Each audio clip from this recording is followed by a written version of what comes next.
Hello, good morning. Firoza ma'am, are you there? Yeah, good morning, sir. Good morning. Good morning. Ma'am, do you see the overlay on top of my slide, or my slide is clearly visible? No, your slide is clearly visible, sir. Okay, I just wanted to know whether this Q&A thing I've put on top is going to obstruct. Okay, so it's not obstructing. That's good. Thank you. Okay, yeah, sure. Thank you, sir. And sir, we are waiting for the participant to join, like we are having 72 attendee. Yeah. So, I'm just was just pre-preparing. Don't no worries. okay. Yeah, okay. Thank you, sir.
Aditya sir, good morning.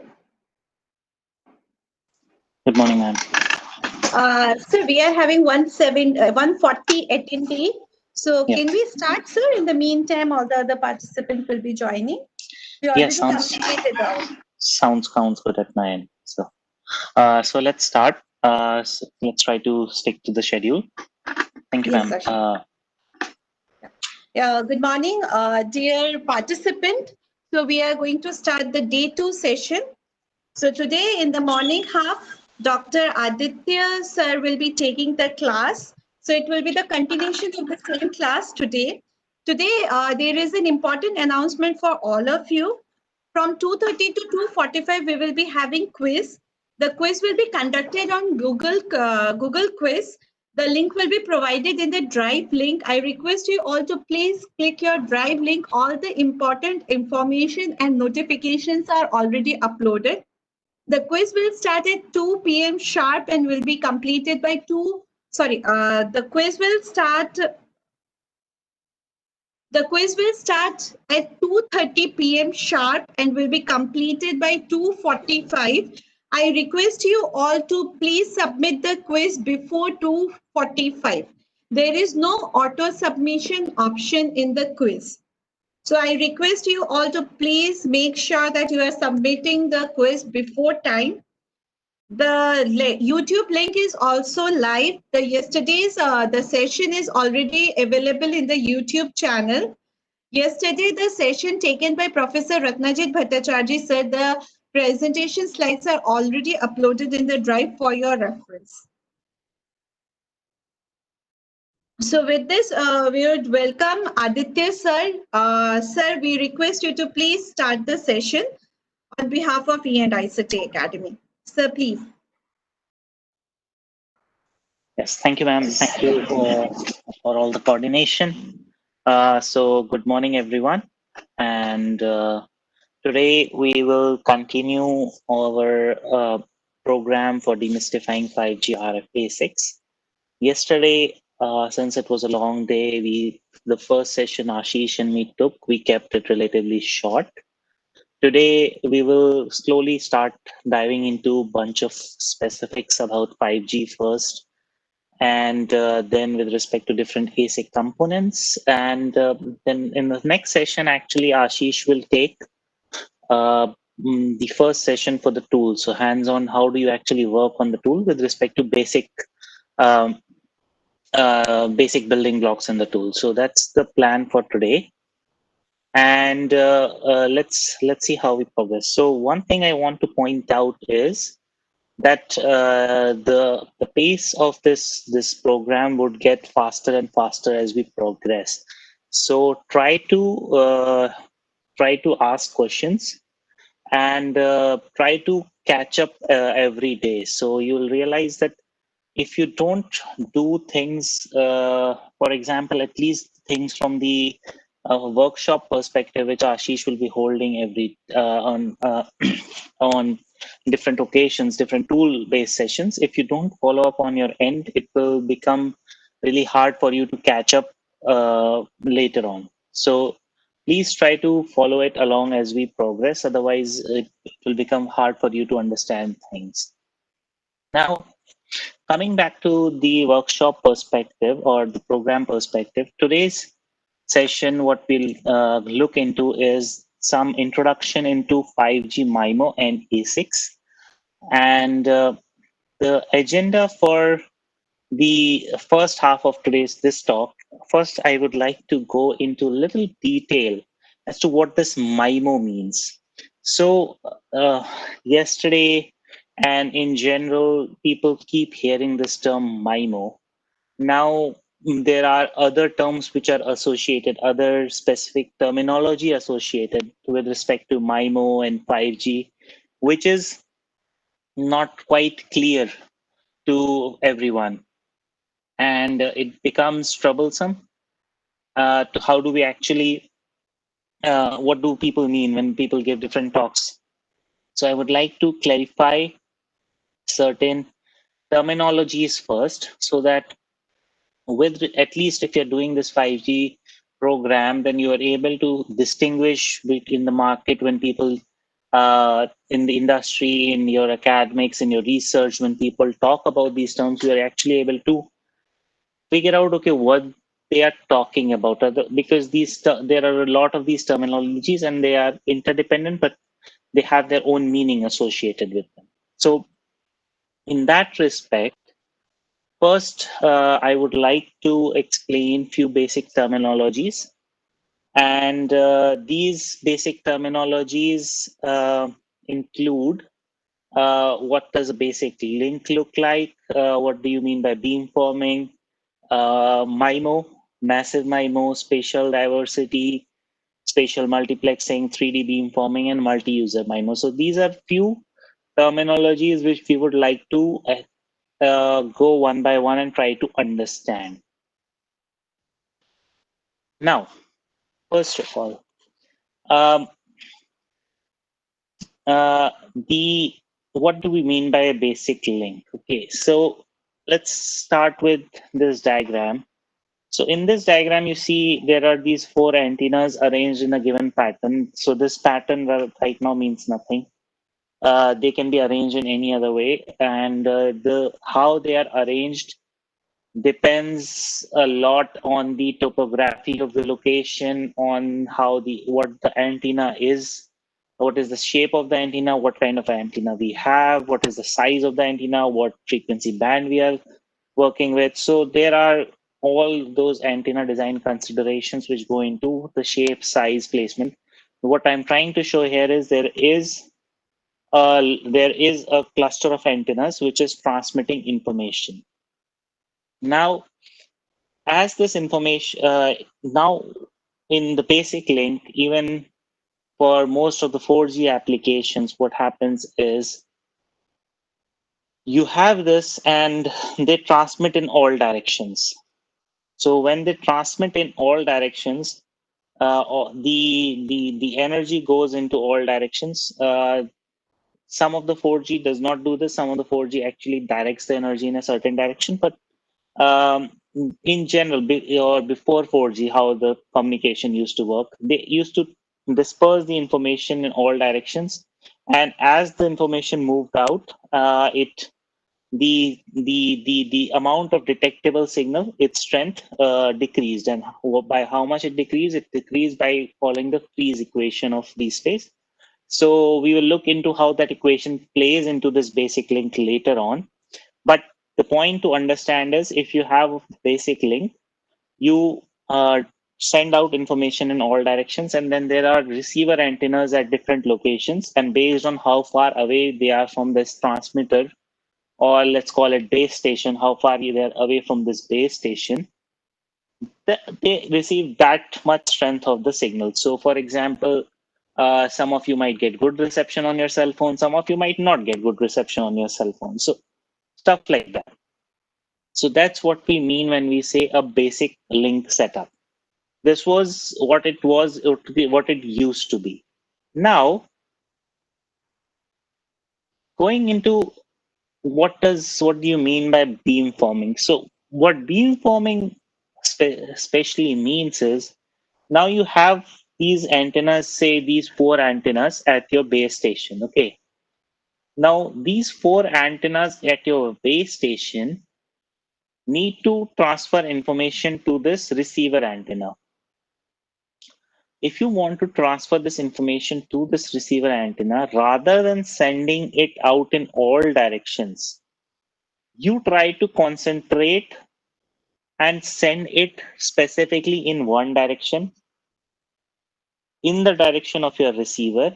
And by doing that, what you are able to achieve is you are able to concentrate more power towards your receiver, more signal power, and it resulting in more signal amplitude towards your receiver. And that results in better reception for that particular receiver, even if the receiver is further away.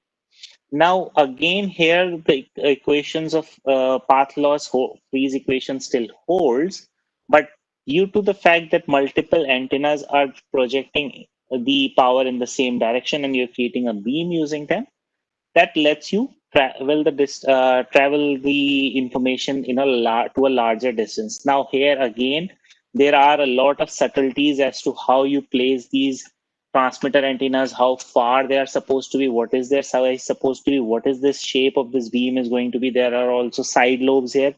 I am omitting all that information for right now. What I'm trying to show you guys is what is the difference between a basic link and if you do a beam forming kind of thing. So does anyone have any issues with respect to what I just, do you guys have any questions with respect to these first two concepts I just explained? If yes, please ask. Otherwise, now we'll start to build up upon these concepts. We'll add a few pieces of information on them. So Rakesh, the more the number of antennas, first of all, you are able to transmit higher power. So you will get probably later as to how those antennas add up in power. But from a fundamental perspective, if you have more antennas, you are able to transmit higher power.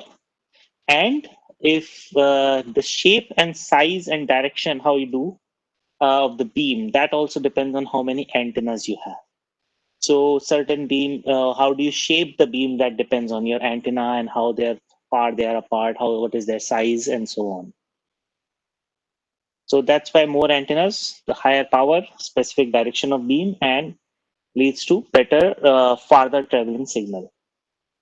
Make sense, Rakesh?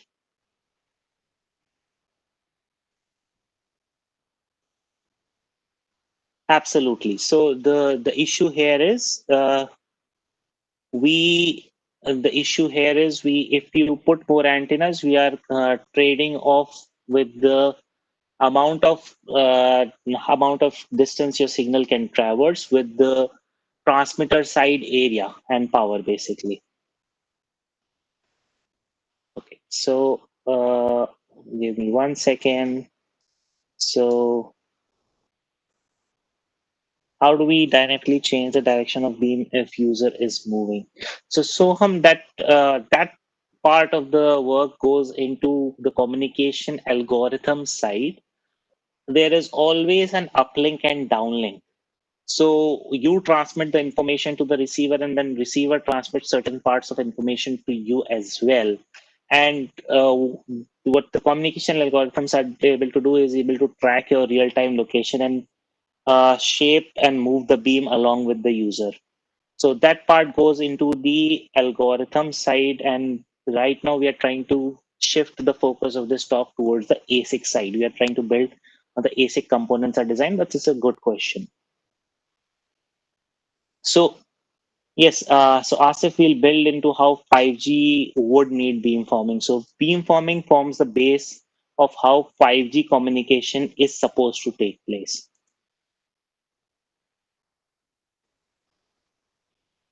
Yes, so we'll build into the Rakesh, Rena will build into receiver antenna side. Yes, let me explain that. So yes, Vaishnavi, you are absolutely right. It would be disadvantageous from the IoT application perspective. Yes, that is quite true because it does not make sense in IoT. So the idea behind this session and all the sessions which will progress is you should try to realize what kind of systems, what kind of ASICs are needed in what kind of situation. So this beamforming doesn't make sense for every frequency band.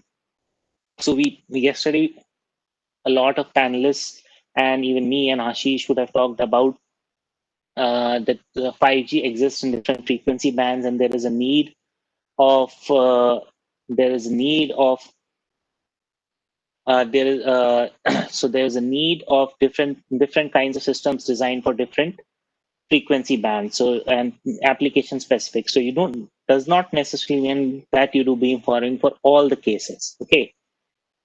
And so what about signal collision? So Naveen, signal collision is actually avoided from the perspective of encoding and decoding in a communication channel. So even if you have information which is dispersed in all directions from a base station, At that point also you can say, how does a transmitter, how is a receiver able to distinguish information which is being sent out by the transmitter, right? So the idea is there is some encoding done from the transmitter side which only the given receiver can decode. So they are able to set up, okay, this piece of information belongs to me, so that is why I'll only look in when this piece of information comes, I'll be looking for that piece of information only.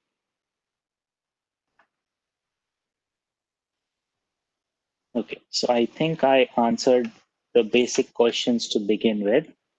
I hope it made sense to everyone.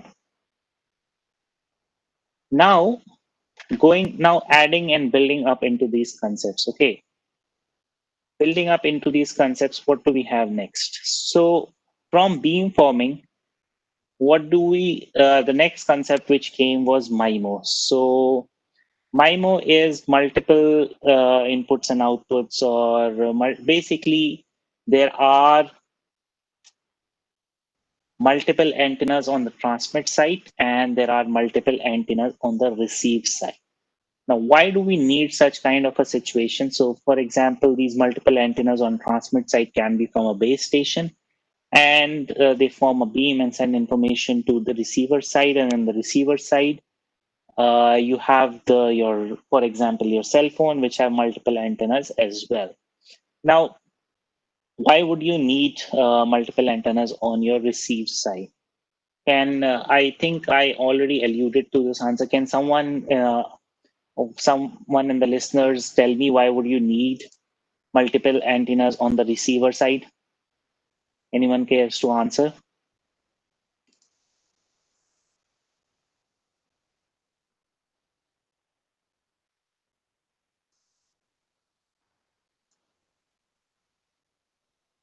Yes. So power captured is one thing. Is good point, Vaishnavi. There is, I think Rakesh, the point Rakesh is making actually is also a more important point which people need to understand. So I think all of you are getting into the right points. But the point which I also wanted to make, which was Rakesh was pointing out. So if you have now, because the transmitter sends a piece of information to you. Now, as I pointed out, there is also a piece of information which is sent from your end to the transmitter, right? So it can be, so for example, now you're streaming movies on your cell phones and smartphones, and your transmitter is sending a lot of information to you. You're moving along a road, and as you're moving, you are trying to send certain codes to the transmitter so that it is able to track where your location is, so that you get that piece of information uninterrupted. So that is one thing. Then there is also another thing where, suppose you are supposed to send, so you are having a video call. So if you have a video call at a high resolution video call with someone, and at that point you are the transmitter, and if you are the transmitter, you send the information to the base station, and base station sends the information to, say, another base station, and then from that base station another receiver gets that information. So this piece of information flow has to happen in both directions.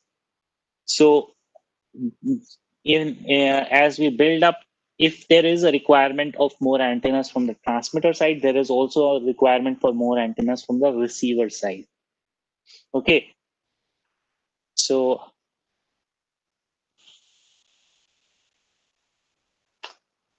Madhvi, actually, so certain, I don't usually the antennas are able to, it is not usually needed, different frequency antennas, but it can be true if you are catering to vastly different frequency regions. So if, for example, it is not applicable from MIMO perspective, but if you have, say, if you are catering to sub 1 gigahertz receiver and then a 28 gigahertz receiver on your same smartphone on the receiver side, yes, then you'll need to have probably antennas which cater to different frequencies. But from it is not generally applicable from the MIMO perspective.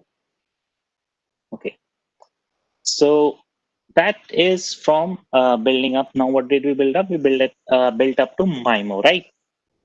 Now we built up to MIMO. The next concept which comes is multi-user MIMO. So till now, what we were doing were we were transmitting one piece of information from the transmitter to one receiver. Now, in actual real world applications, you don't need to transmit information from one transmitter to one receiver. You actually need to transmit information from transmitter to multiple receivers. So, for example, your base station actually sends out information to multiple receivers at the same time. So, multiple people are actually able to stream videos, right? It does not just do it on one direction. So, in that regard,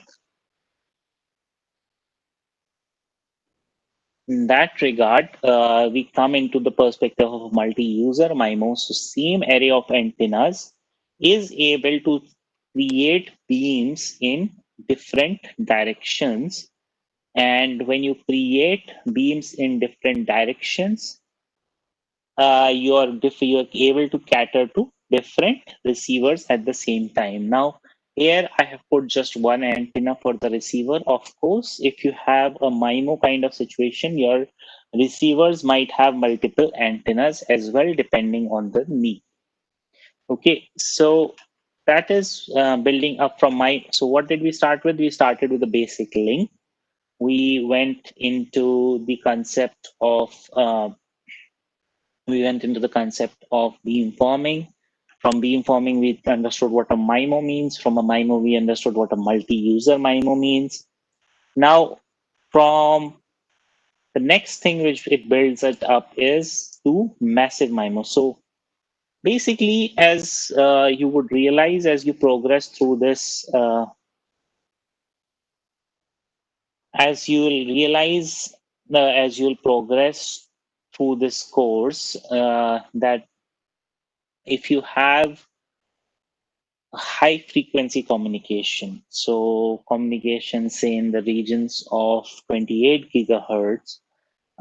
So catering to ultra low latency and reliable links. You need to basically have a lot of transmitter side antennas to be able to transmit to decent distances. So even to travel 1 kilometer of distance, you need to have a lot of antennas. So basically, the next concept which came up was massive MIMO. So you put a lot of antennas from the transmitter side to be able to cater to the distance. And similarly, you might need a lot of antennas from the receiver end because the receiver will have to send back to the base station as well. So there are requirements are slightly relaxed from the receiver end because receiver does not need to cater to multiple receivers always. So from 5G ultra low latency, say high frequency point of view, you'll probably cater to only one base station kind of communication because these are system specific things, right? You cannot design for everything. So, but from the base station perspective, you'll have a crazy high amount of antennas from the base station. So Rakesh is asking, is it omnidirectional or a directional antenna? So again, Rakesh, this depends on system specific. So it can be anything, and it depends on how the array gets created and how the array is used to create a beam. So there is no one particular answer for the questions like this. So as a person from Siemens also pointed out, everything in 5G will be application specific. So that is actually the good part of 5G. The use cases are so diverse that the job requirements would be huge. So any questions up to this point from anyone? So everyone is able to follow who are these terminologies which keep popping up in the literature, mass, MIMO, beamforming, and everything. So I hope everyone is able to follow these concepts as we go along.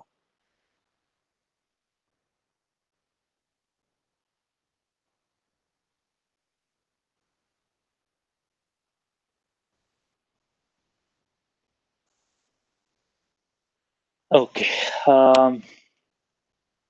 If users are spaced very closely within one beam width, they so what if they receive the same beam? So if they're in the same width, so the same beam can encode multiple pieces of information, right? So this beam does not mean that it's sending just one piece of information to one user. There might be multiple users located in the same place because of the high bandwidth requirements. So if you realize, yesterday we talked about those trade-off octagon, and there was a concept of user experience bandwidth and peak bandwidth. So your bandwidth for different users would get divided up now. So because there are multiple users and same beam is encoding information for multiple users, so effective data rate would decrease, right?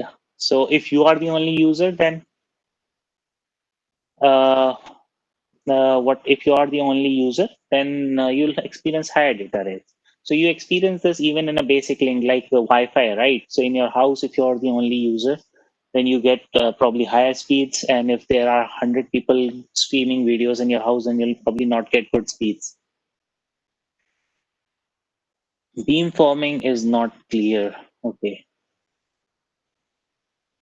So what is multi-user MIMO? So Wasim, here only you can ask questions. Let me just quickly overview again because people are having. So beamforming is when you have multiple antennas and you direct a piece of information from multiple antennas to a given receiver rather than doing what? Rather than transmitting the information in all directions. So that is beamforming. So this, as someone's pointing out, whatever this elliptical shape is that we are calling beam, in reality, the beam shapes do not look exactly like this. They vary, they are side lobes, they are ellipses. So they have their own properties. So there is a whole branch of engineering which actually figures out how do you shape the beams. It's a very, very big topic. I'm just abstracting it over here. Yes, so someone pointing out, yes, but Dr. Prasanna, even the receiver would need to take more antennas. Absolutely, you are right. I'm just trying to point out, I pointed that out already, but thank you for pointing that out. Yes, on the receiver side also you need multiple antennas. You're absolutely correct. And I answered that already when I said that there is always an uplink and a downlink. So because you need to maintain both, so you need antennas on both sides, multiple antennas. But the requirements for the multiple antennas on the receiver end is slightly relaxed because the receivers do not cater to the receivers do not cater to generic applications. So a base station would probably cater to a lot of users in a lot of directions. That those kind of requirements may or may not exist from the perspective of the receiver side. So receiver may need to maintain links with only a couple of users. So that's why. Now, building this up, so there are a few concepts which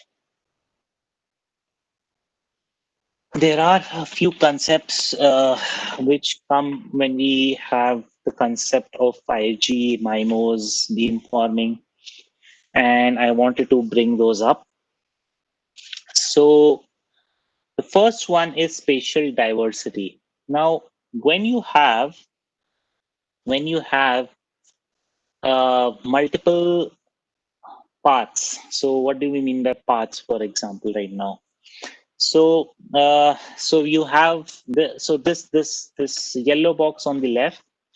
This yellow box on the left is your transmit side. So you can assume this to be now for this, think of this transmit size as multiple antennas. I am abstracting it to a amplifier symbol. So you have a transmit side and you have a receive side. So you have a base station and you have your smartphone. Okay.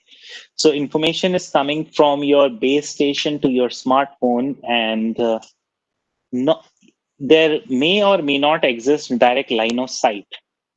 So you may or may not be able to directly see your base station.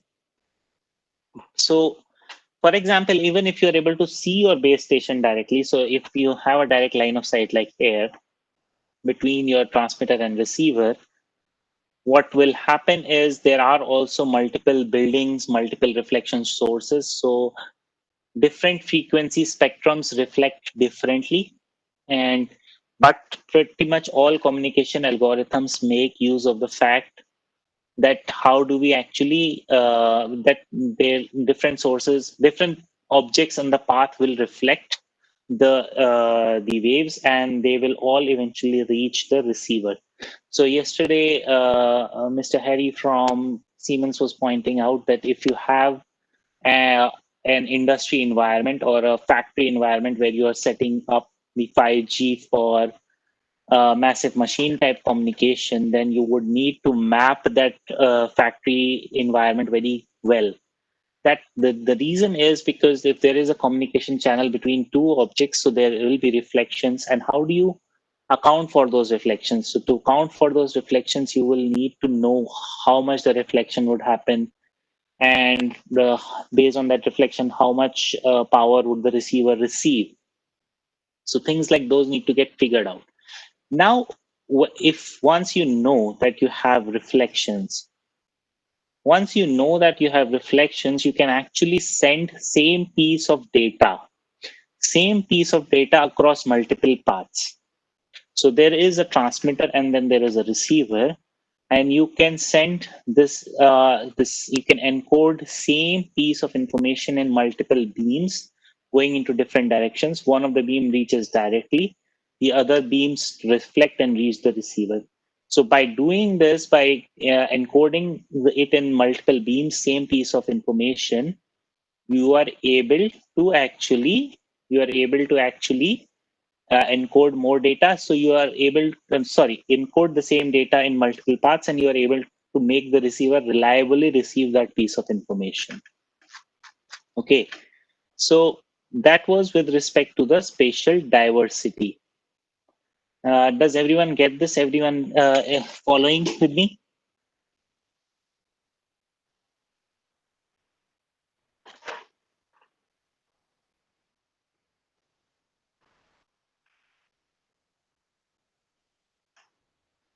So Sarthak, basically you have these reflection sources. So you wanted to send information from this transmitter and receive the information on this receiver side, and you basically, instead of just sending it along one path, direct path, you actually sent it across multiple paths and the receiver received it.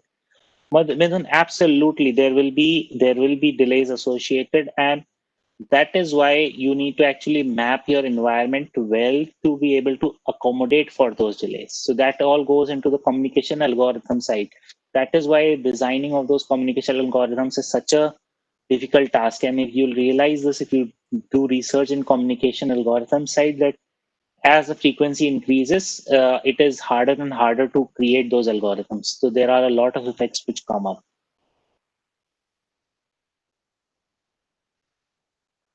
So Ravi Teja, the reason there'll be reflections is because we are intentionally sending the information in multiple directions, so that because we know that there is something which will reflect it into the correct user. So we know that if we send information, it will reflect and reach the user. So that's why we are sending it in multiple directions. We sent the piece of information or same data through multiple paths to make sure that the receiver is able to receive it. So basically, through one beam, there might be limitations of throughput. So you are not able to send enough data through one beam, so you send it through multiple beams. So you have to send a video. Now, same video, you divide it up into multiple parts, and some parts you send through one path, some things you send through other path, stuff like that.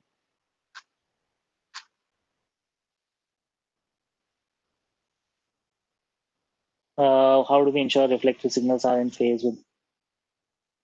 So all goes into communications. All the things you're pointing out, that is the whole challenge of the communication algorithm side.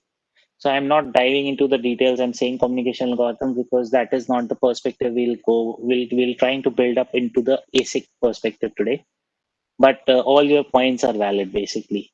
That all happens. So someone in the DSP actually accounts for all those. Chandrabhushan, I don't understand your question. If you could elaborate, I'll come back to you.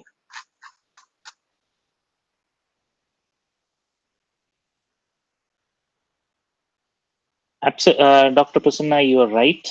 By adding reflection sources, signal directivity is reducing and noise will be added, yes. But you are able to get higher throughput. So it's a trade-off space at the end of the day.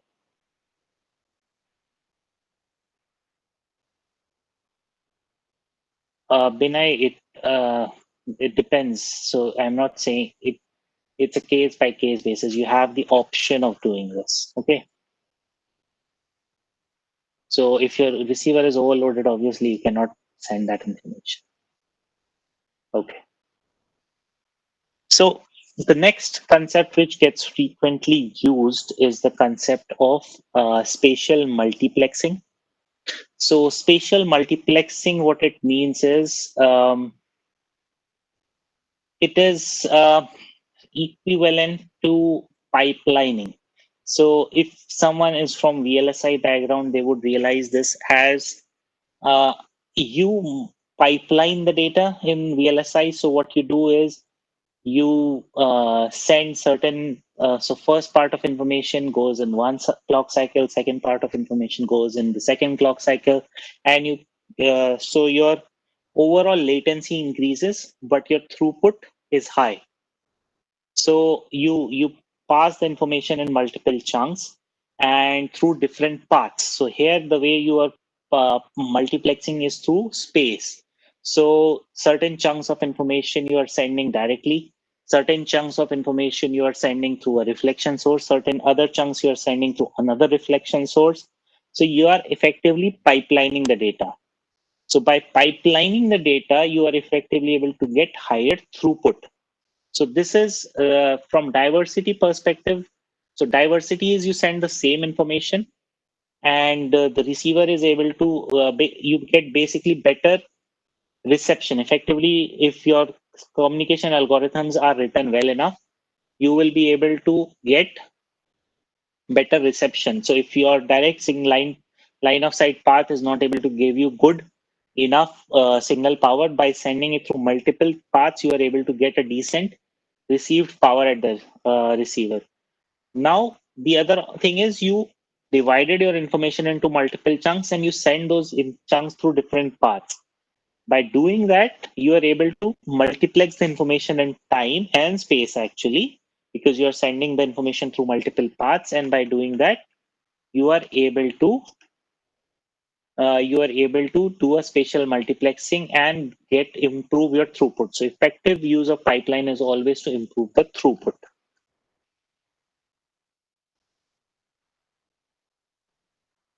Okay, so that was from the perspective of spatial multiplexing and spatial diversity. And then basically the same concept builds up into the fact that you can do a multi-user kind of environment. So you can cater to multiple users because of the same properties in the given area. So users per unit, so connection density. In the octagon, we were talking about connection density.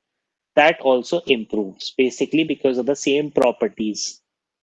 Okay, so I will wait 2-3 minutes at this point because we have discussed a lot of points, and we please take a moment to understand, think about everything we have discussed, and ask legitimate questions if you have. When I say legitimate, I did not get this is not a question. So can you explain beamforming is not a question? What did you not get about beamforming would be a better question. So you need to tell me what did you not understand about a particular thing. So I will explain that. The other legitimate question is asking if this will be an issue if we do this. Those are all valid questions, and I can tell you yes, no, maybe, or from different which perspective those are solved. So think about what we have discussed, all these concepts: beamforming, MIMO, massive MIMO, multi-user MIMO, spatial diversity, spatial multiplexing, all these concepts, and ask me if you have any questions with respect to these.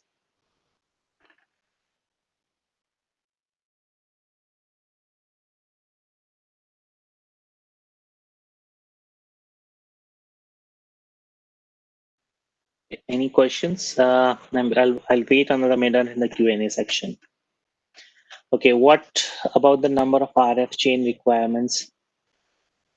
What about the number of RF chain requirements? I do not understand, Vinod, your question. Can you elaborate again?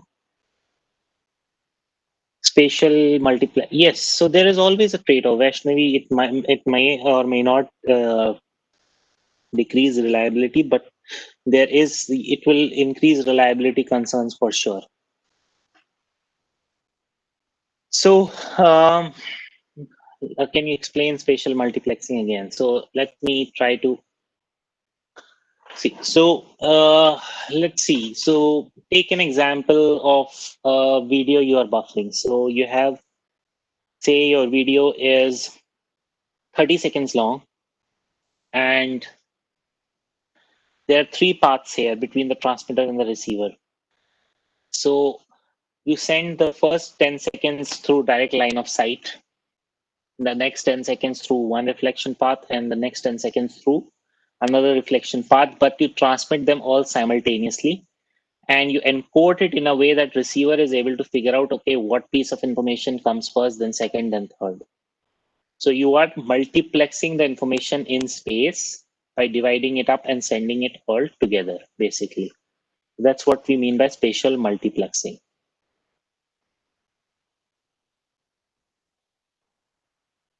Suren, MIMO and diversity. I don't know where you got the diversity term, so you'll need to explain me the diversity term.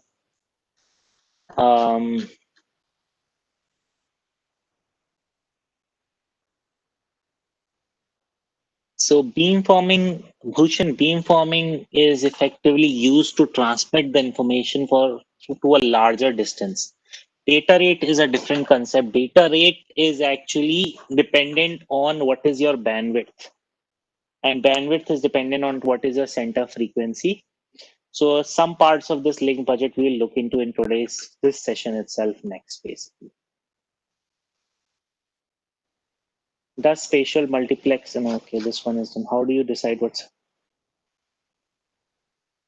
So we know the size of MIMO is dependent on a lot of factors. What is the distance you want to send the information? What is the kind of antenna you need? What is the power density you can accommodate? And like from system level perspective, there are a lot of issues. From ASIC perspective, there are a lot of issues. So plus the requirements of the general communication channel. So you cannot just say, okay, this is the best size. There is no one best size.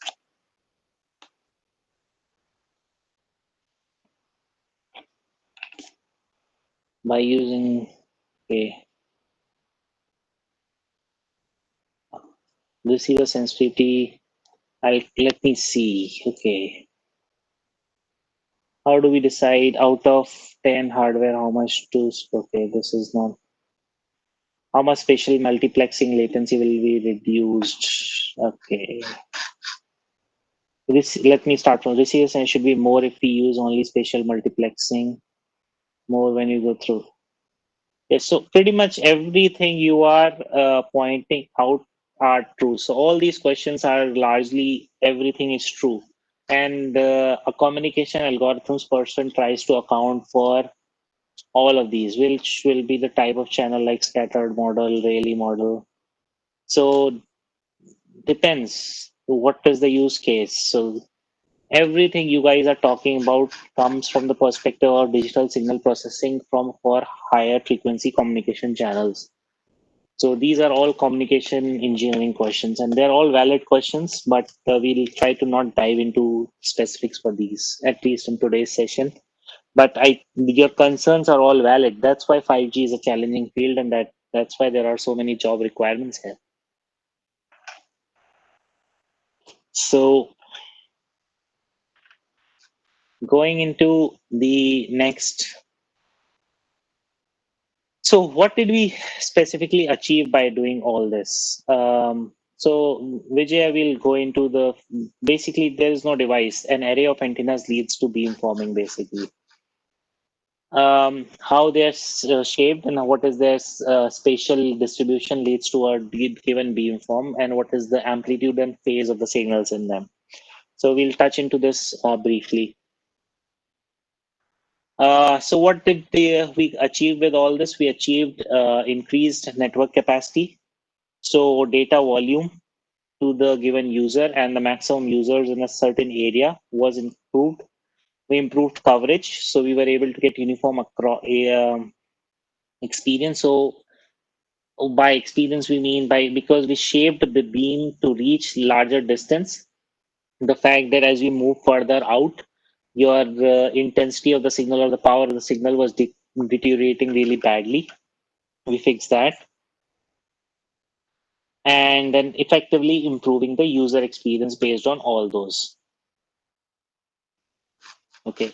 So that is means these are generic benefits, and these are generic benefits for any what we are trying to achieve from the 5G system in general. So the idea behind 5G is, as you saw from the trade-off octagon already, that you improve the network capacity and your coverage, basically, effectively leading to a better user experience. So Najib is asking if multiple antennas radiate same EM modes or they are different. Antenna engineering question, very good question, Najib. But again, as I point out, depends on the use case. It can be same EM mode or different EM modes or a combination of them. So it's valid question, depends on the system requirements. So now that we have talked all that, what I've been saying is now we'll build into the ASIC perspective of things. Okay, what do we mean by ASIC perspective of things? So I showed you this diagram yesterday. Now, based on today's discussion, I hope it makes a little more sense. So let's see. So we understand what a beam is based on today's discussion. We know there is an antenna at the receiver, or there might be multiple antennas at the receiver.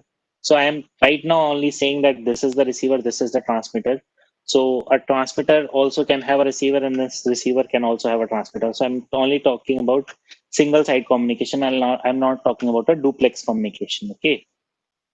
So we have these antennas transmitting a beam, and the beam is received here, and we're using an antenna at the receiver.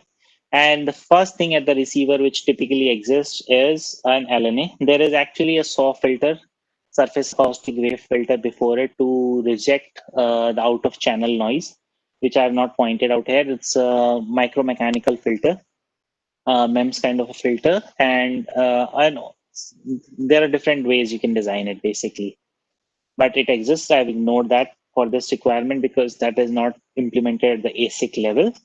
Then there is a low noise amplifier. So we'll be looking at what is the requirement from this low noise amplifier perspective. From the transmit side, what we have is to these antennas, what supplies the information is power amplifiers. And those power amplifiers get information about phase and amplitude through some encoding blocks. So they are phase shifters and amplitude encoders. They encode different phases and amplitudes to this power amplifier. To a signal coming from some signal source. So this is at the ASIC level what a basic link looks like. From your perspective, what you should care about from this course is this PA-LNA perspective. So there's a power amplifier, there is a low noise amplifier. That is actually enough. If you connect to an antenna, that is enough to set up a link. Now that you set up that link, what are the issues from the RF ASIC design perspective that will come up? That is the target here. So here I have drawn a single wire, right? So from the ASIC perspective, right now I'm saying this is a power amplifier and this is connected to an antenna. So if you go ahead and take a power amplifier and an antenna and operate both at 28 gigahertz and just connect them, will they work? I'm 99.99999% sure that they'll not work. First of all, what was the frequency band for the power amplifier? What were the power requirements for the power amplifier? What is the antenna shape and size supposed to be? The more important question is, how do you connect this antenna to this power amplifier? A wire is not a correct connection. So at big RF communication, your connections, your shape, size, what is the dielectric used, everything comes into the picture. So that is what you need to get out of this courses. From circuit ASIC design perspective, what are the issues from RF side? So because the requirements we kept for this course is you should know basic analog and circuitry. After that, from that perspective, if you are designing RF analog circuits, what is that you need to be aware about? That is what we are trying to teach here. So sorry, let's see. Someone's asking what will be in the tomorrow's PPT will not be in the quiz. So, sir, either spatial beamforming are possible with MIMOs where possible. So you can do with you can just do with beamforming, but you need multi-directional beamforming capability basically. What the topic I did not get into is the 3D beamforming concept that you can send beams into multiple directions. You need those. Okay. Okay, this was from the ASIC level perspective. Any questions with the perspective which we are trying to now build up into?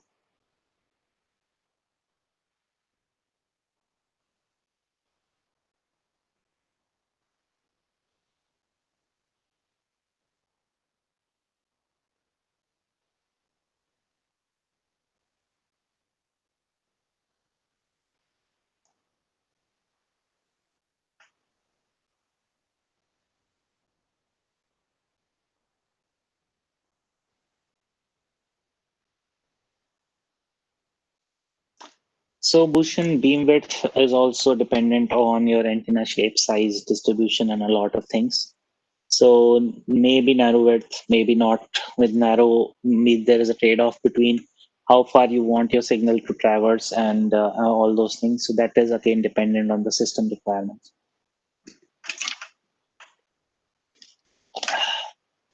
Rakesh, basically to create a beam, you need to understand that your signal coming in needs to be in different amplitudes going into different antennas, and they need to be in different phases going into different antennas.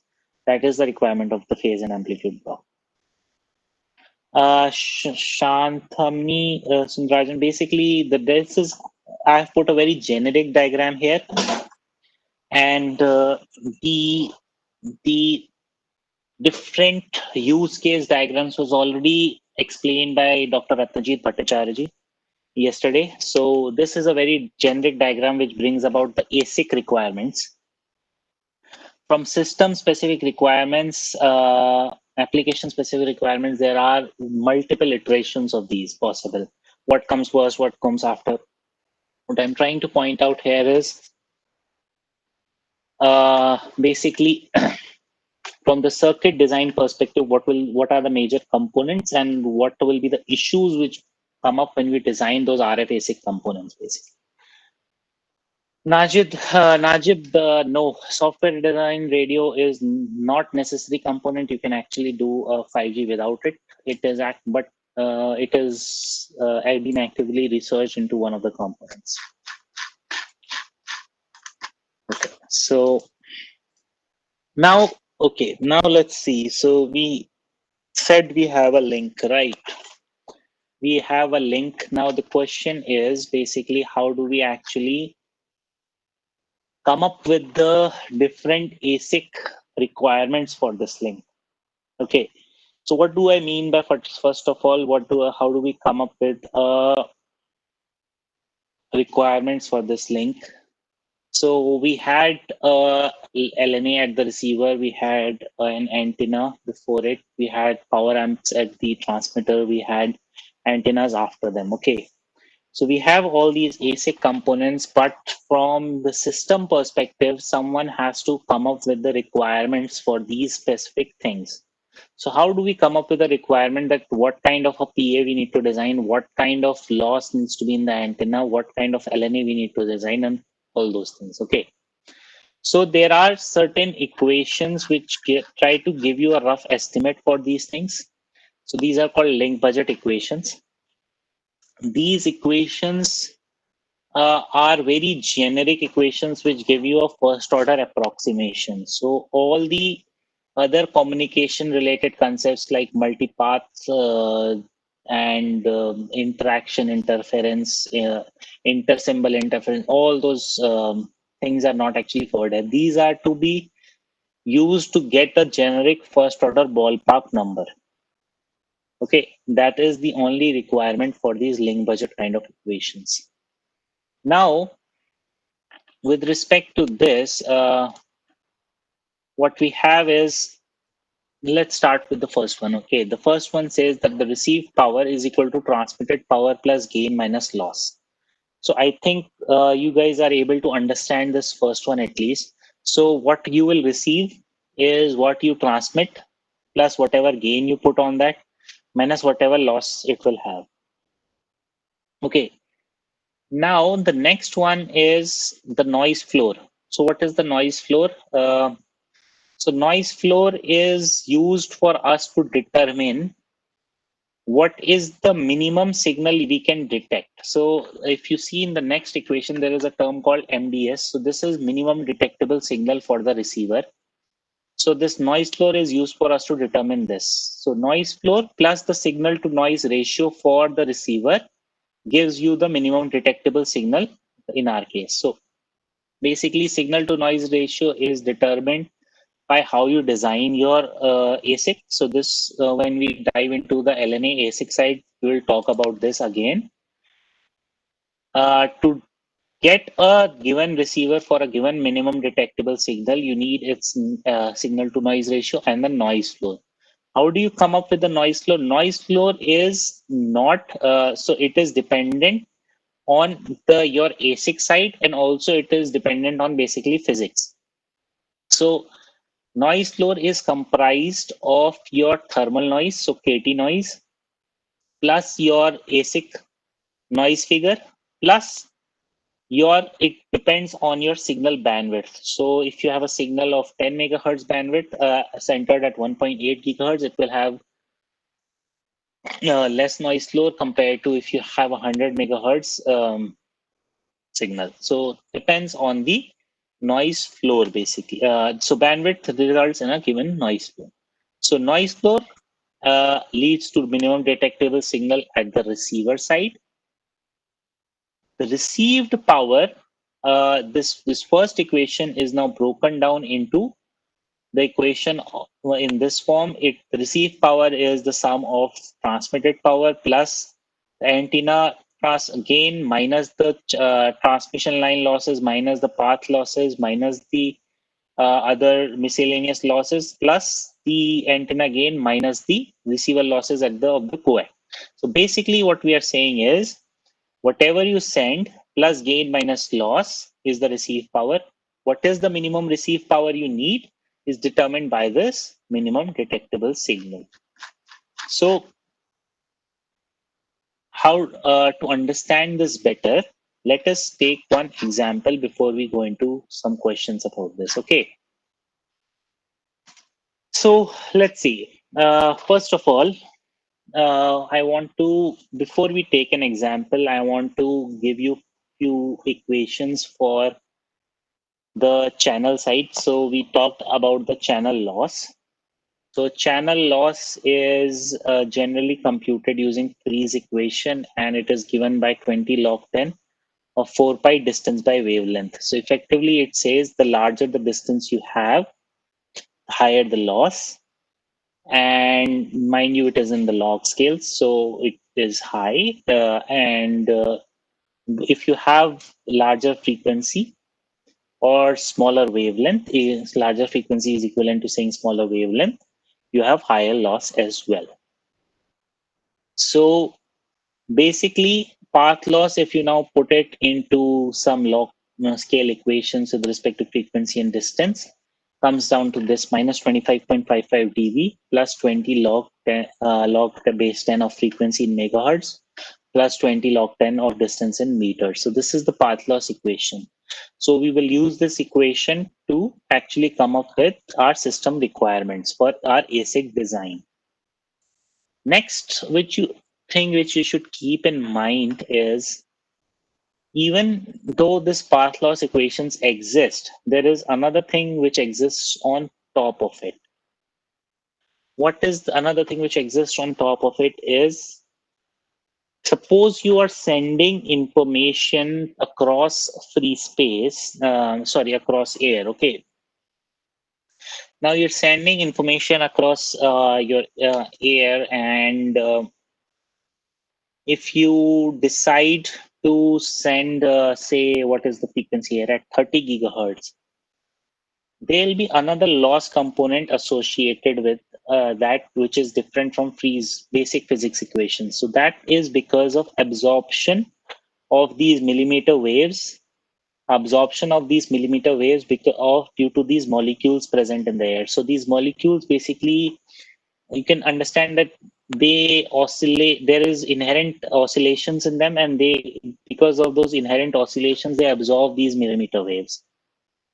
So, for example, say if you want to transmit information at 60 gigahertz, there is crazy high amount of absorption here. So what people are trying to design at 60 gigahertz is, because of this O2 absorption band, people are trying, when you have to put, say you want to transmit information which you only want going from one part to another, and there's heavy loss in other directions, so other people will never get it. So if you want to send a secret code across a certain channel, so you can use 60 gigahertz band. So encryption is largely not needed in 60 gigahertz, because the loss is so high that even if you transmit from one transmitter to the receiver, it is hard to make information reach in that channel. And the rest, people any farther away will not be able to get that information. Similarly, you see that the loss at 30 gigahertz is less than the loss at 20 gigahertz or 22 odd gigahertz, where there is absorption band of H2O. So while deciding these different channels, so the panelists yesterday talked about different channels, frequency channels for uses in the 5G spectrum. These absorption bands are also considered. And these high absorption bands have their inherent uses like encrypted data and so on and so forth as well.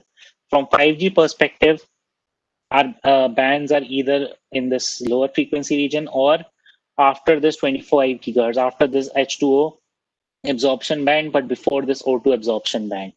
So this is the region we usually work into. So this is the channel absorption characteristic.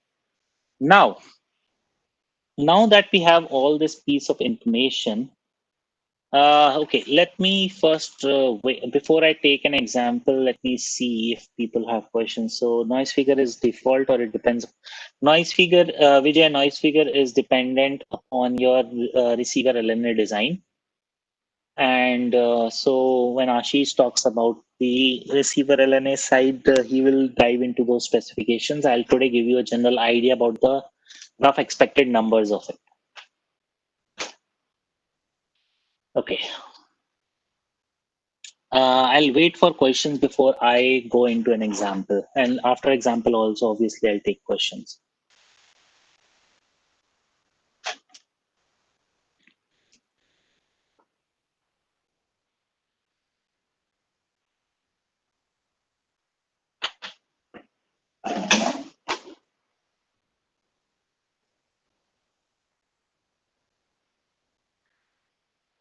Okay, it seems things are starting to go over people's head.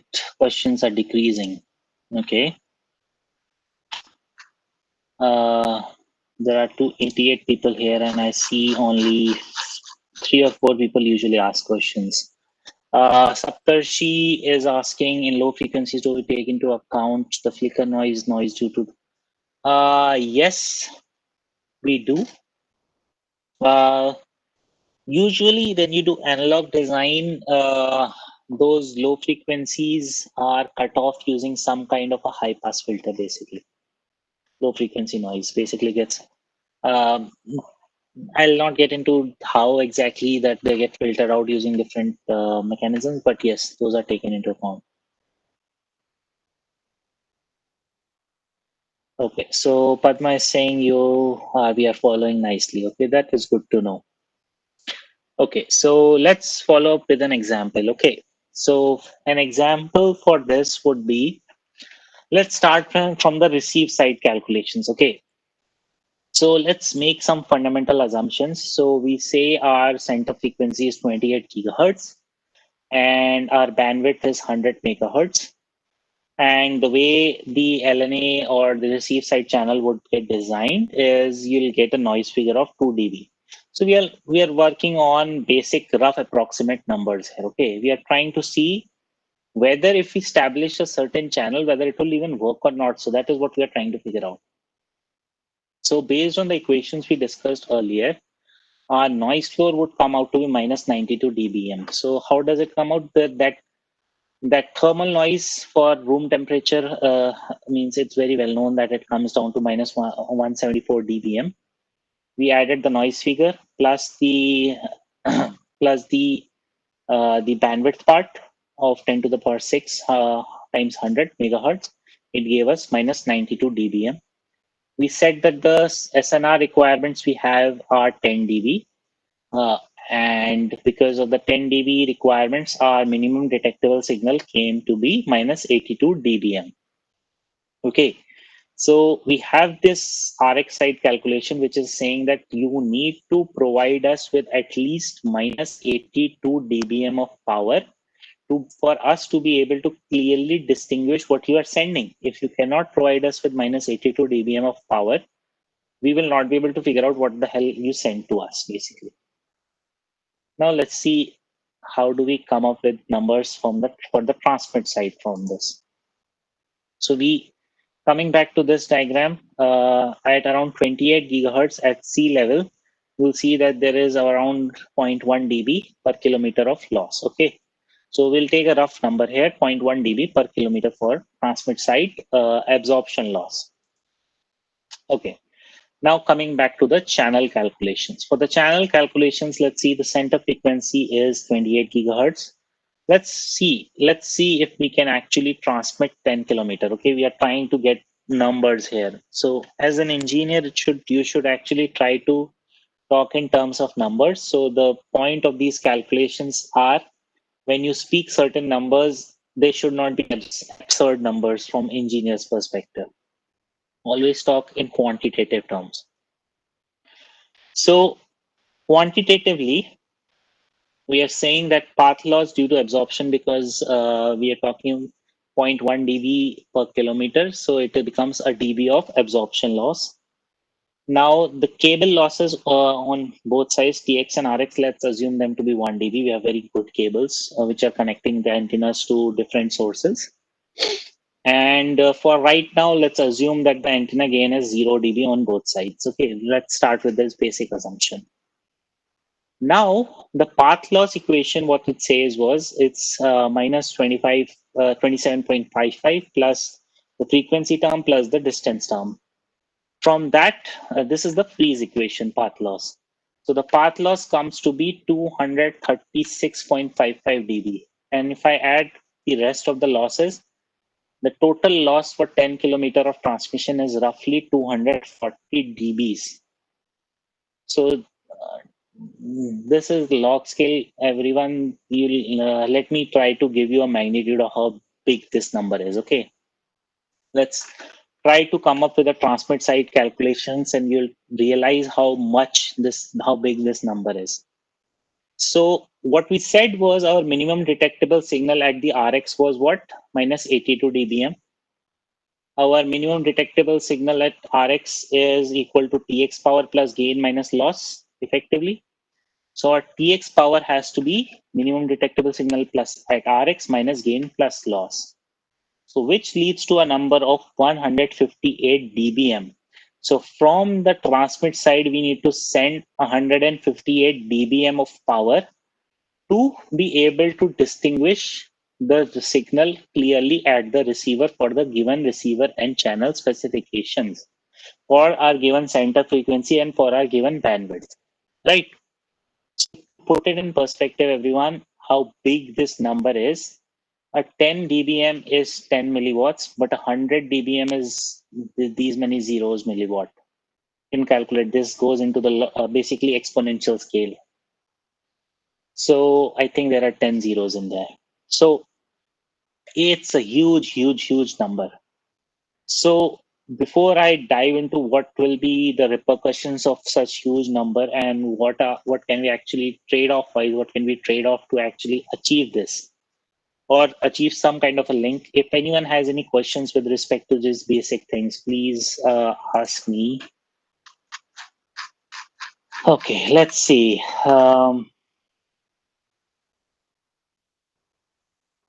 Any questions by anyone?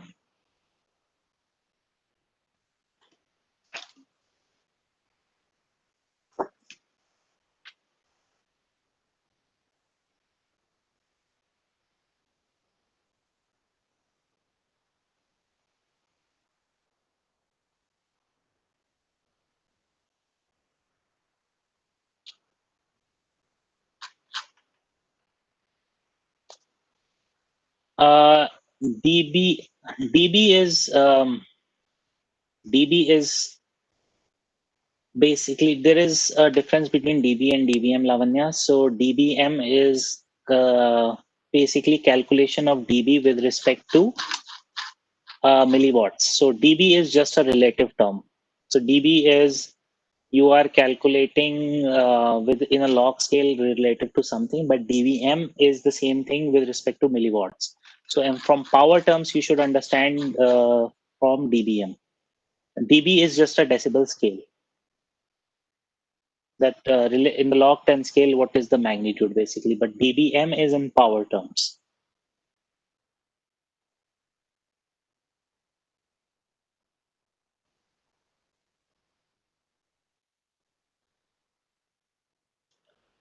DBW, I'm not aware of recent, means I've looked at it. You can go and Google it. That's does not need to be answered here. Sir, what the gain we are considering here is that of LNA, both of LNA and mixer. The gain we are considering here is, let's see, which gain.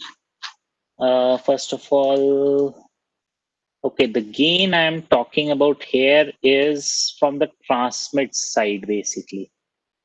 Okay, so let me go back here. So here, okay. So the gain, there is effectively, let me go back to the diagram that will make it more clear. So we have this diagram. Okay, think of a channel starting from a PA. Okay, a PA outputs certain power. Then there are losses everywhere, and there might be gain associated with the antenna. And we are saying what is the minimum signal we need at the receiver so that it is able to detect. So that is what was our minimum detectable signal. That came up because of the noise floor equation. We used the SNR. We used the SNR plus the noise figure of the LNA plus the noise floor to get the minimum detectable signal. We stepped back and saw what was the transmit side power requirements. The transmit side power requirements we calculated because of the overall loss in the channel. We right now ignored any gain due to any other things in the channel here.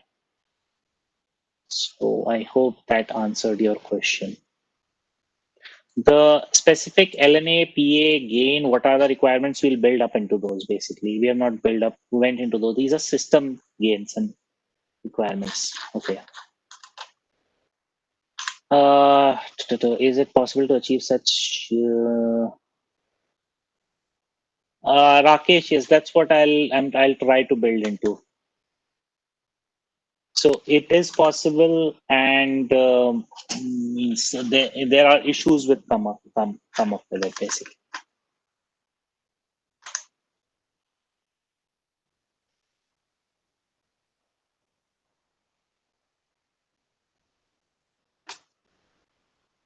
Noise figure is slightly different. We'll come back to, but the other point you're making, bandwidth of the whole 5G spectrum. No, we are not using the bandwidth of the whole 5G spectrum. We have only used 100 megahertz bandwidth, Bhushan. 100 megahertz bandwidth is just one channel on a 5G on a given center frequency.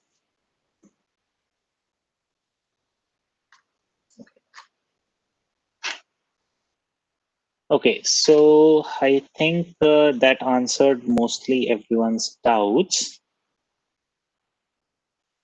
Moving along. So as someone was pointing out already, how do we achieve these high requirements of transmit side power? So one of the things which we looked into just a while back was we can have higher number of transmit side power amplifiers and antennas associated with them to get higher power. Now, they do not necessarily scale linearly with how many antennas you put. That goes into the requirements from the beam forming perspective. Plus, there are other issues. You cannot just keep putting more and more antennas and scale them linearly. There is a square root dependence as well. Those requirements will come back from the system level perspective in one of the later sessions. From your perspective today, before we go into the circuit subcomponents for this, what we need to understand is from the design side perspective, from ASIC side perspective, what is the challenge we are facing? So why are we actually holding this session? Why are we holding this course? Is because from the high frequency millimeter wave design perspective, there are a lot of issues which are there and which need to be understood very well when you are designing these. And when Ashish gives you different sessions for different subcomponents, what we are trying to model in them, you should always at the back of your mind have all these issues, and that we are actually trying to solve all these issues in your mind for those subcomponents. And that is why RF design is such a hard and tricky thing, because everything is out to get you basically. So first of all, there are high frequency losses in both circuits and media. Then we are talking here about multiple antennas, right? We are saying transmit one piece of information through this. So you have multiple antennas, you create a beam from them. It is not so simple. So there is always a crosstalk between the antennas. So there is a coupling capacitance which exists between the antennas, which leads to non-idealities to what our ideal equations give you. Then, as someone pointed out, there is crosstalk between different beams that causes issues. Now, if we keep on putting more and more TX antennas or TXPAs on a very small area, that creates a lot of power density issues, because a large amount of power in a very small area is not sustainable from an ASIC perspective. So that creates an issue. So the ASICs like GAN ASICs can actually handle a high amount of power, but that high amount of power needs to actually go somewhere. So you need to dissipate it, right? Otherwise, it will lead to a circuit burnout. So the cooling becomes an issue. And then there are other high frequency circuit design issues like matching, layout, ground rules, ground path, return paths, and general integration with the high speed digital. And so there are endless number of challenges from circuit design perspective. And from this course perspective, you need to understand that we are trying to build up into those. And the way we will try to explain, the way we'll try to explain the different concepts going forward is to get you better understanding of these issues from actually design perspective. So we'll actually try to design things and try to understand these issues better. Sartak, bit error rate is taken into account from minimum detectable signal perspective. So we try to figure out whether with this minimum detectable signal, what is the bit error rate we get. And that is also taken into account into the SNR. For a given SNR, you get a certain bit error rate basically. So that MDS equation, SNR plus the noise floor, that takes into account a bit error rate. So you can write that equation as a BER equation as well.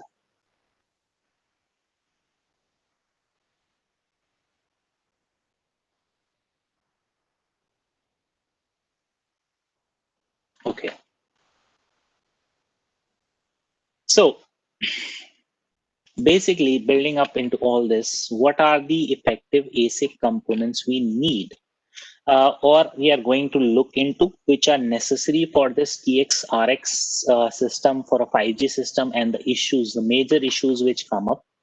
So in this course, we will be going into a lot of filter design, a lot of power combiner design, PA design, LNA design, switches design. So all these components are very, very, very essential part of your ASIC side. And there are all these bunch of issues we already talked about going into those.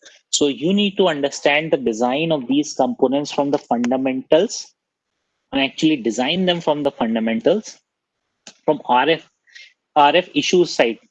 So you can always design them from, so if you are from an analog design background, you can always make a amplifier, right? But when do we call that amplifier a power amplifier? When do we call that amplifier a low noise amplifier? And you can always design a filter. So a low pass filter is an RC filter, right? But when does that filter actually work in an RF domain correctly for a given specification? Those are the things which need to. How do we design a good? Where we talked about connecting an antenna to a LNA or connecting an antenna to a PA. So you need matching in those interfaces. So all those things need to be very well understood. All those issues from design. We'll actually design and fix those issues in this course. So that what I'm trying to build up is from the ASICs. So this course is from the ASIC issues and design perspective. So that is what we'll tackle. We will not go into the amplifier. So we'll not go into the transistor specific designs. But we will, because of the software limitations, but we'll look on to all the ASIC specific issues there. Okay. So the methodology which we will be using is we'll use two open source softwares, which Ashish has probably already helped you install in your systems. We'll be using Scikit RF to simulate or RF specific ASIC issues, and it has good interfacing with system development also possible with it. And then towards the end of this course, we'll look the same thing from a system level simulation perspective from CPP Sim. So CPP Sim is a very, very good system simulator, which people should be aware about. It's a very fast simulator, which is actually used across industries also a lot to simulate a lot of high speed networks because it's of the flexibility of it. So it would be good for you to learn that as well. So that is from the methodology perspective. Any questions up till now? I will wait 2 minutes for the questions, and then I'll move along to a few other things, which I want to wrap up in this session before Ashish proceeds with his.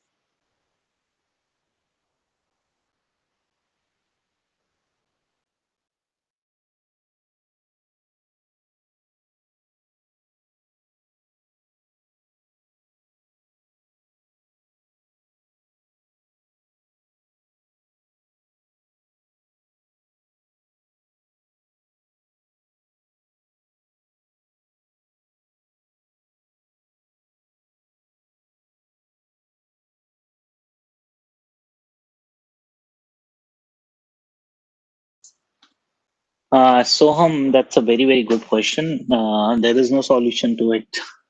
So ADCs have very high, and people are trying to come up with solutions like, can we do subsampling ADC and still go away with it, get away with it? So all these are already known and issues which people are trying to tackle from system perspective as well.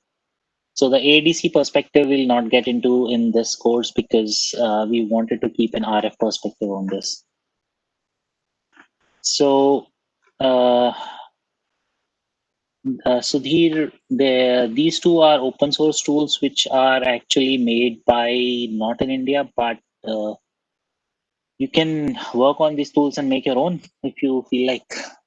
So as Ashish will point out in his course, there is a lot of scope of development of adding a lot of other things into these tools.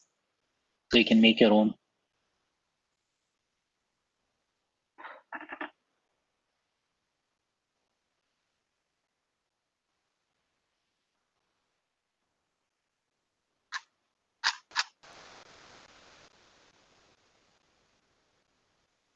So Wasim, basically, when you are from RF communication perspective, there is a center frequency. So for example, in your 4G LTE, the center frequency is around 1.8 gigahertz. That is the frequency, that is your carrier frequency.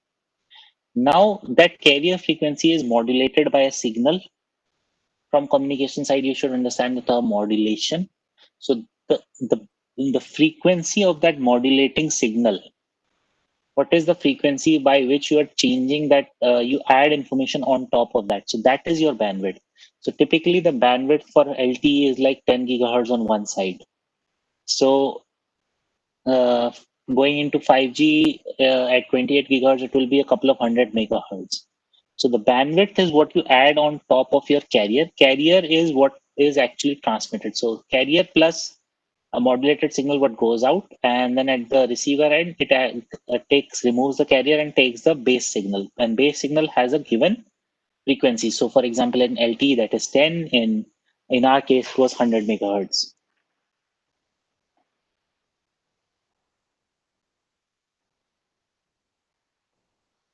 Najib, yeah, they're noisy. Means from when you actually account from system level perspective, you take all those into account as well. So, but you need them in system anyways. And what do you mean by noisy? Basically, people have ADCs which have effective number of bits like 13, 14 effective number of bits. So there are crazy good ADCs out there, but the issue is the power requirement and other issues someone already pointed out.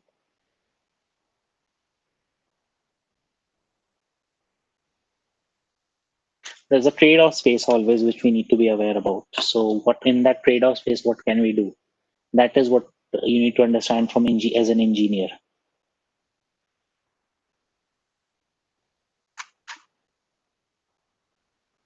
Okay, so moving along,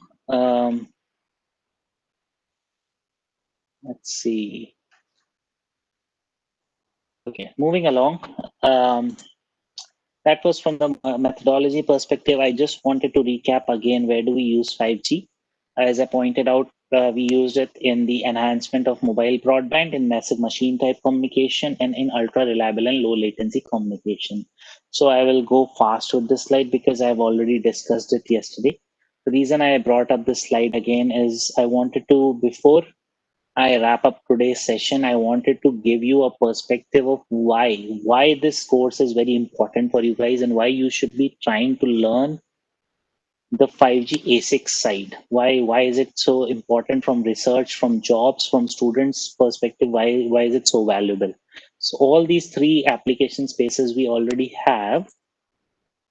Now, what is the current state of the art from a very rough top level overview? If you think about from the top level overview, if you divide these 5G systems into these again three application spaces, there is enhancement of enhanced mobile broadband.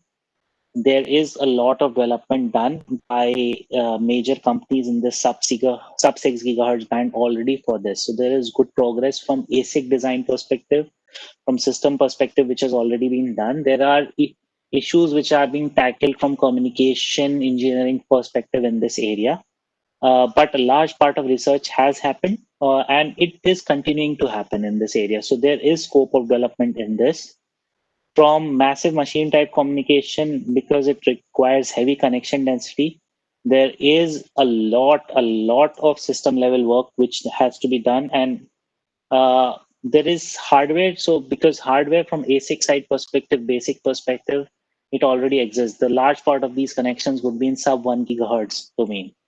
So because there will be in sub 1 gigahertz domain, so there's already hardware which exists and PA, LNA designs, system designs, antenna designs which exist. The question is, how do we connect them to cater to a specific requirement? So that system level study is which is very important, which is missing and which is being done a lot in the research community, in the industry community. And this is still a very, very, very highly ongoing process.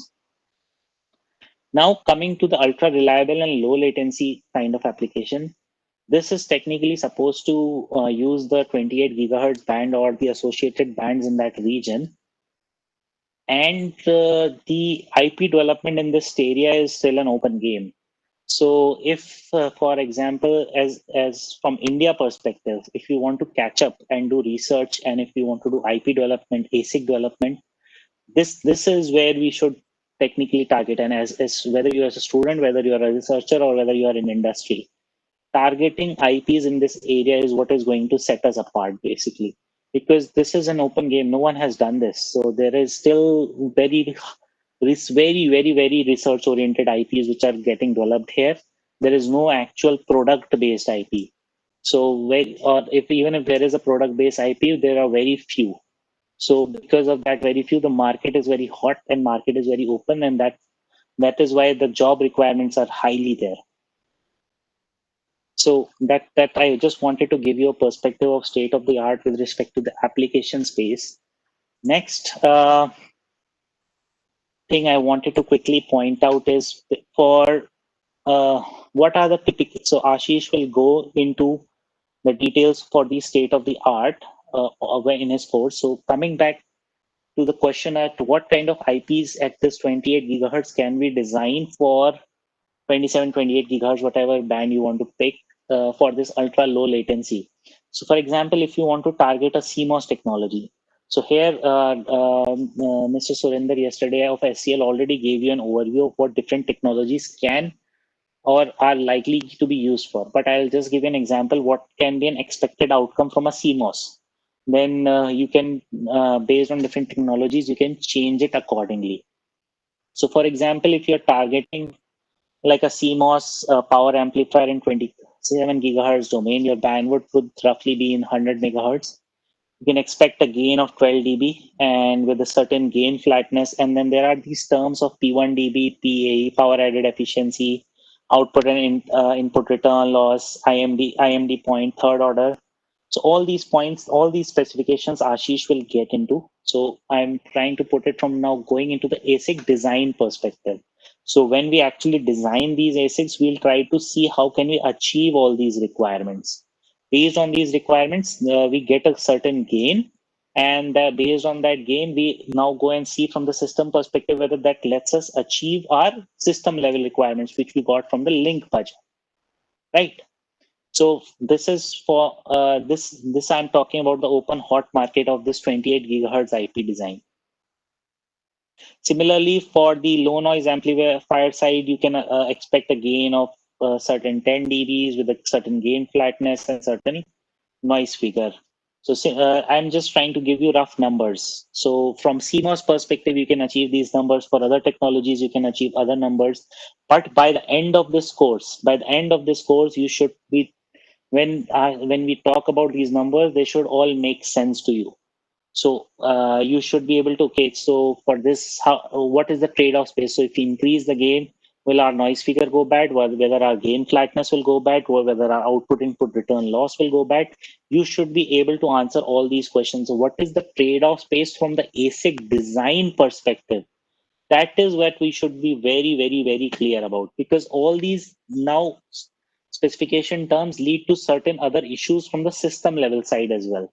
So we alluded to a few from the link budget, but there are other issues. So if your output and input return losses do not meet your spec, or your noise figure doesn't meet your spec, there'll be issues from system design perspective as well. So what system designers will give you, they'll say you keep a certain output input return loss, keep your noise figure below a certain value. As an ASIC designer, you need to make sure that you meet those requirements. If you meet those requirements and the system gets integrated, then your overall system will work. So just a brief overview of general ASIC side for this hot market of 28 gigahertz IP. Now, one last thing I wanted to point out before I wrap up today's session is from the test setup perspective, there is already in India what is going on. So what is for the 5G, there is a very big and excellent project going on in IIT Madras, which they are doing end-to-end 5G testbed for different technologies, enhanced mobile broadband, ultra low latency, and massive machine type. They're trying to operate in different frequencies. And Bristol and London University, there is also one of the biggest massive MIMO test setups. You can go and look it up. So just from your edification point of view, want to see what all is possible in this area, what all people are doing. So this second one is like one of the best ways to find research on this massive MIMO and 5G. But from India perspective, if you see, we are trying to develop test setups from like a test bed in IIT Madras. It is doing very well. From the ASIC IP development, even though we are saying that we are doing a lot of things, I see very few things coming out. And especially in this 28 gigahertz domain, I don't see anything there. So that's why this is from India, making India self-reliant perspective. This is very important for us to catch up on this from research and industry perspective to make ASICs for 5G. And those ASICs will play a key development role in making India self-sufficient. So just wanted to give you a perspective why this course is targeting ASICs. Why are we saying do this and so on and so forth. And basically the idea here is to give you a ASIC RF ASIC design perspective from fundamentals, so that when you actually go back into your research or your academics or your industry jobs, you are able to better appreciate the RF concepts and make a lot of products. Now, from the student or researcher perspective, basically ASIC IP development, you learn the basics of RF and millimeter wave. There are huge market and job opportunities. And here we'll be trying to teach you design fundamentals and basically based on application based learning. So we'll say we need to design a given filter. So from the specs, we give you a filter design. Now, how do we actually go about designing it? The only thing you have is a spec. So from the spec, how do you actually design it is a very hard thing to do rather than going from the theory. The traditional approach has been you always go from the theory and try to come up with the answer. Here we'll take a completely opposite route. We'll go from the spec. Now, how do you come up with that spec? So that is what we'll try to answer through this course. And for the whole RF ASIC design, from the 5G perspective, the whole RF ASIC area, we'll try to do that.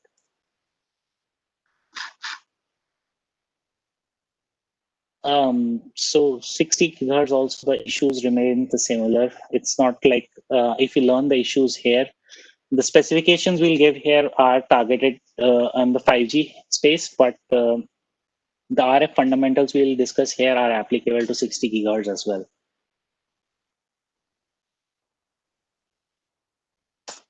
Mahashweta, someone will look into this for you. Okay. So last thing, just to motivate you guys before I wrap up my talk so that you keep being interested through this course is why should we make it? Because the money talks.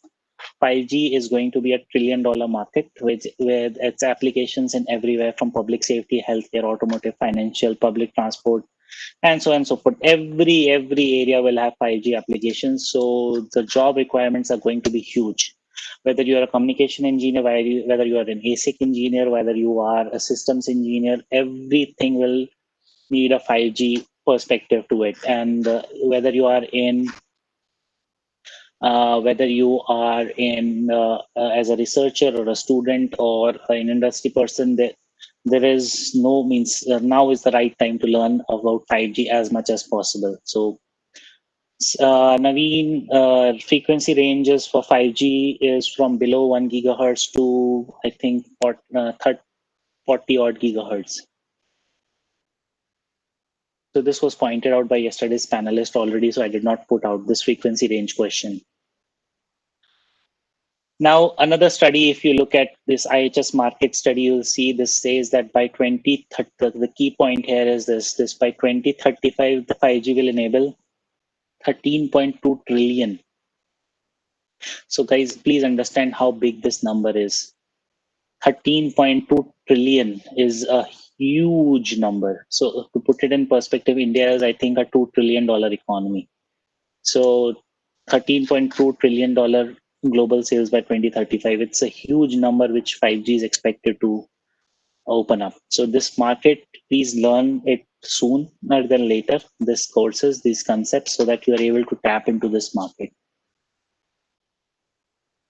Now, from another perspective, today 4G LTE manages 3 billion mobile devices in multiple sectors. 5G is expected to basically make it sevenfold, 20 billion. So from money side, from every side, there is a scope of learning this, of applying this. So because the market is going to be huge. So Manish, GAN hemp research in GAN hemp, basically from that perspective, you need to figure out how do you get a good, if you go and make a power amp. So Ashish can answer that question better because he actually does work on that, but and he can answer that in the next session when he's there. But from general perspective, if you're making a module out of this, a GAN based PA, how do you get a good how do you make your devices such that you get the best power added efficiency at back off point? Because effectively you have to make certain device modules out of these GANs. So figure out how do you do whatever research you do, how does it integrate into the bigger scheme of things? That is very important here. So understanding the bigger scheme of things, where do you fit in the overall picture, that is important. And I think from GAN perspective, it is the PX module side, which is the next thing. And you need to understand how do you actually incorporate your GAN devices best into those modules. So that is about it. And I wanted to keep 15 minutes to Q&A at the end. And that's where we are, 15 minutes for Q&A at the end. And I more than welcome any kind of questions now.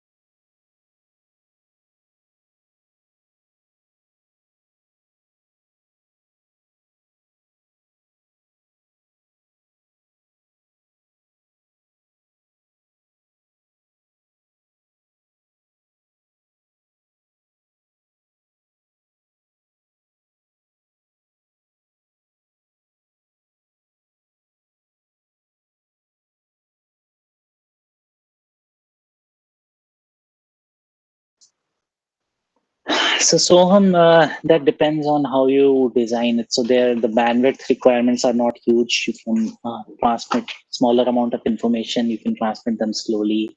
So it depends on how you design the system. Plus, I think their antennas are designed in certain different ways. They can have I think they still have antennas which are designed to keep the area wide, still keeping the other things less, I think. So I'm not too much, I don't have too much information about the satellite band, CKA band, but generally the system requirements are different.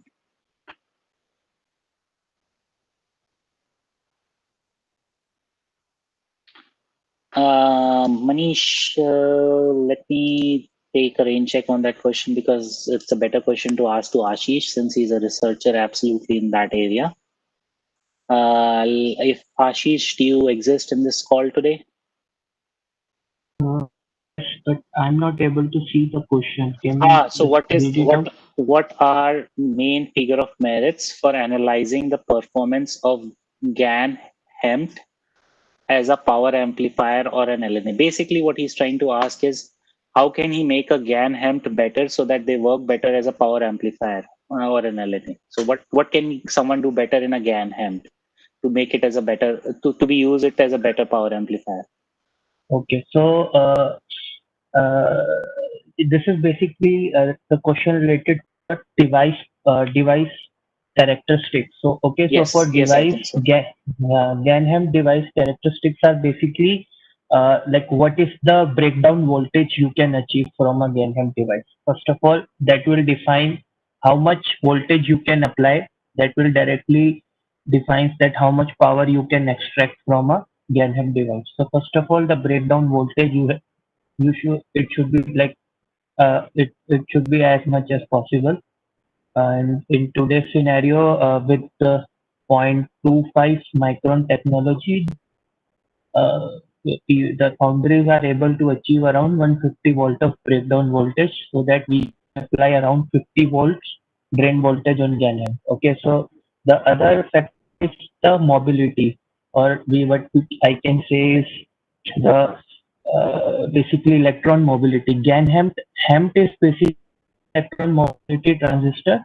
So in high electron mobility transistor, we have heterogeneous junction in our device, in which allows the electron to move without any scattering. Okay, so that makes it high electron, that allows them to move with high speed.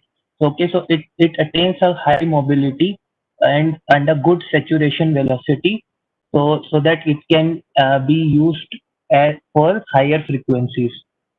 Also, again, as you all know, that if we reduce the gate length, then we can use it to operate for more and more frequency. So, for a particular gate length, what is the cutoff frequency you are able to achieve? That is also a defining factor. So, if you are cutoff frequency that for a device is like around 60 or even more than 100 gigahertz, so you can easily use those devices for 40 gigahertz application. So that's how these are like two or three characteristics. There are many more, but for PAs, I will say these characteristics, or one more thing is the IDSS, the maximum current that you can achieve from a GaN HEMT device, that is at Vg equal to 0. What ID you are getting, that also defines that how much power you be able to extract from GaN HEMT device. So that is more or less related to PA design. The properties of GaN HEMT, these properties are related to, or you can say these are the figure of merits of a GaN HEMT device. So you can say these will be used to judge whether the GaN HEMT device that you have designed is usable for particular PA or not. I think Ashish, that answered the question quite well. Thank you. So Wasim is asking, Wasim, I would ask you to go back to the lecture in YouTube, because I think we are a little constrained on time. I would like to address other questions as well. So being an electronics graduate and MTech specialized in VLSI, what are the fundamental subjects you need to learn to understand Bill Carrion and RF ASICs? So basically, RF ASIC design. So there here we'll be only able to give you an overview, because this is a 10-day thing. And so RF electronics, there is a complete course in RF electronics. And also communication side, there are courses from which teach you specifically about this. So those courses are available actually free of cost, actually, from a lot of universities, from US universities. You can do those. Which antenna is mostly, there is no particular antenna which is preferred in a 5G system. It is use case specific. Minimum power required. So Vijay, there is again no concept of minimum or maximum power. Like we mentioned, from the link budget perspective, it depends on use case basis. Dr. Prasanna, can you actually elaborate what you mean by energy utilization? Because it means a lot of things. So who are the top manufacturers of 5G equipment? Huawei, Qualcomm, and so on and so forth. And India stands nowhere, basically. Is radiation will be issue? No, it's not an issue. It's all a hoax. FT basically lets you design to higher frequency devices. That's the role of FT. Higher FT, the better. But you also need to have higher power requirements. Like Ashish pointed out, from GaN devices, you get higher power. Okay, Manish, perfect. Perfect. So Dr. Prasanna, if you want to elaborate on this in energy utilization, I can probably get back to you and answer that.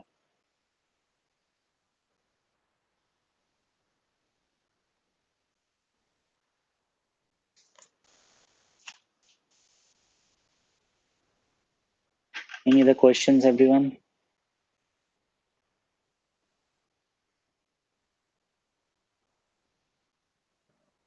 Yeah.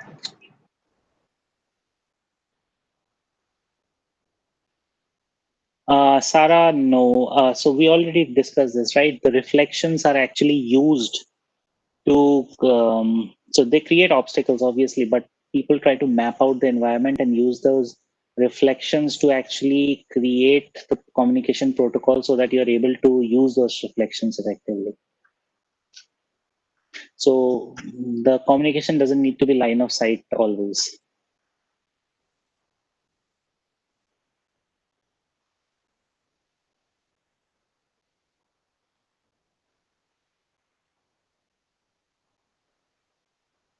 Okay, no more questions. Okay, so I think we are